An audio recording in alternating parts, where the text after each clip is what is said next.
This is serious, and I appreciate and thank God that I lived to see this day. Brothers and sisters, the truth is gradually being unmasked, and yes, we knew about this, however, who would believe us?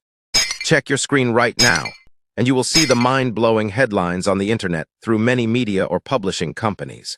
Welcome to my channel, this is Qinspride. Don't worry about the voice tone, that's AI.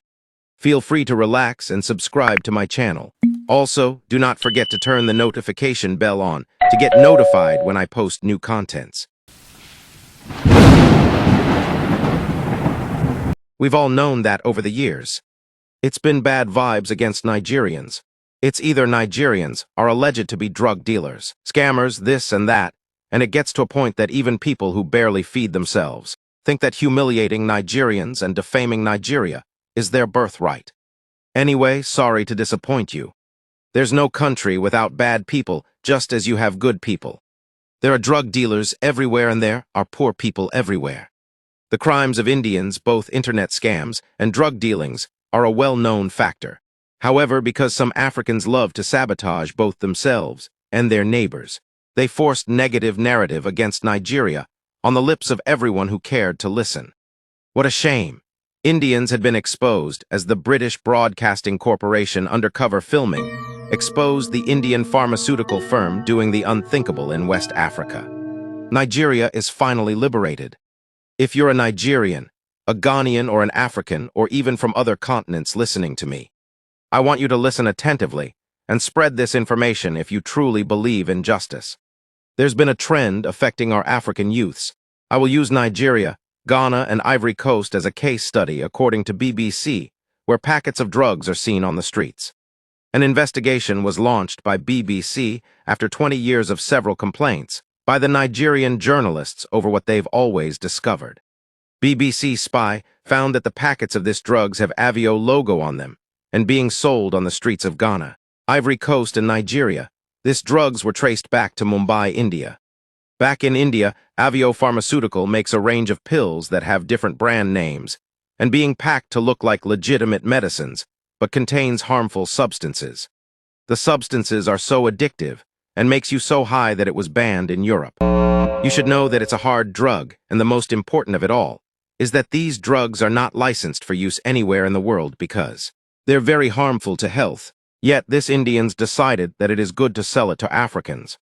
These drugs can kill if there's a slight overdose, and funny enough made easily affordable by ridiculously reducing the prices so that youths can afford it.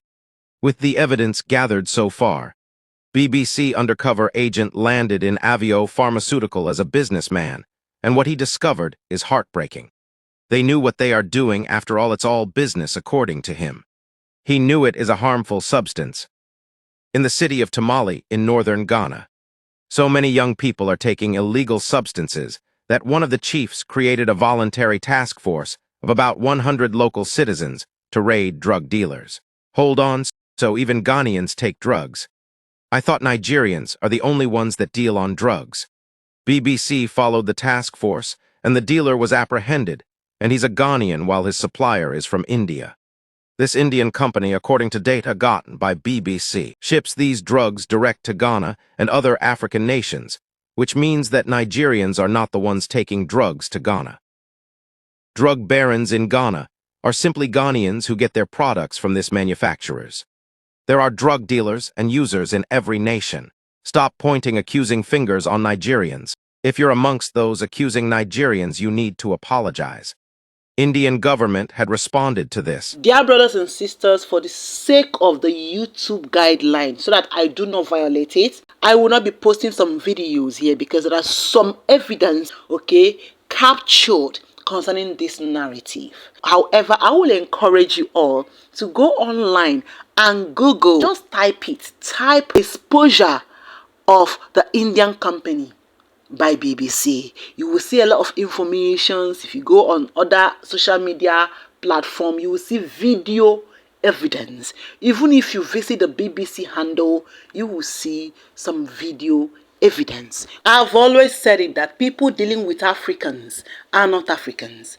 However, we are so used to blackmailing ourselves to a point that we would rather believe that it is an African that did the bad thing rather than it being an Indian or someone from another continent. I could remember any little thing, they'll say, oh, Nigerians, they do drugs, they deal on drugs, this and that. Every nations do have drug dealers. There are drug barons everywhere.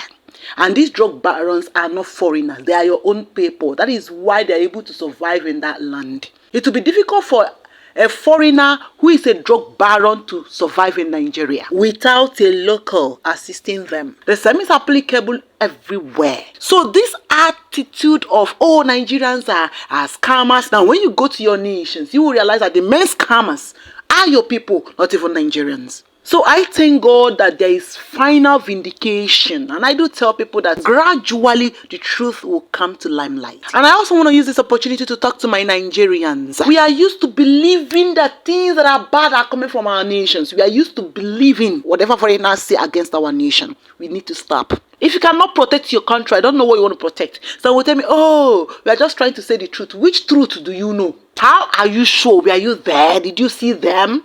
Are you a member of their gang?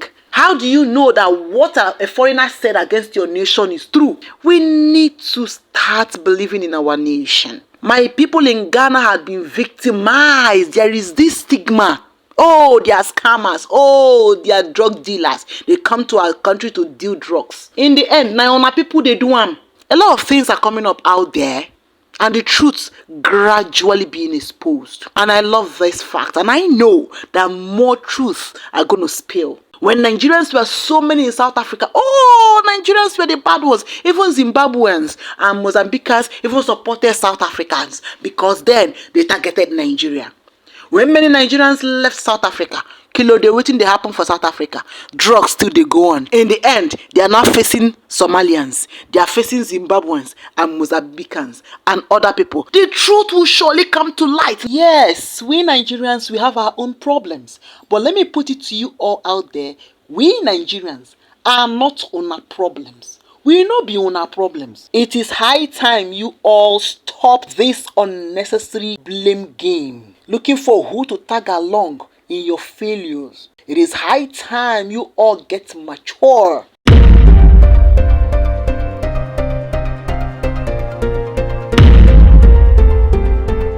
Walking down the streets, feeling the breeze.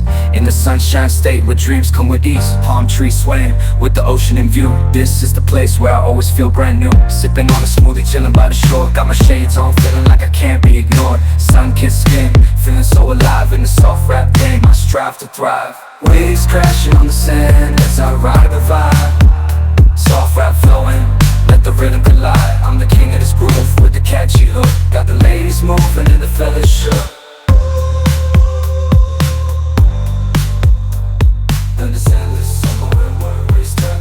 Just down the boulevard with the top down low. Music blasting loud, feeling the flow. Neon lights flicker in the night's embrace. Lost in the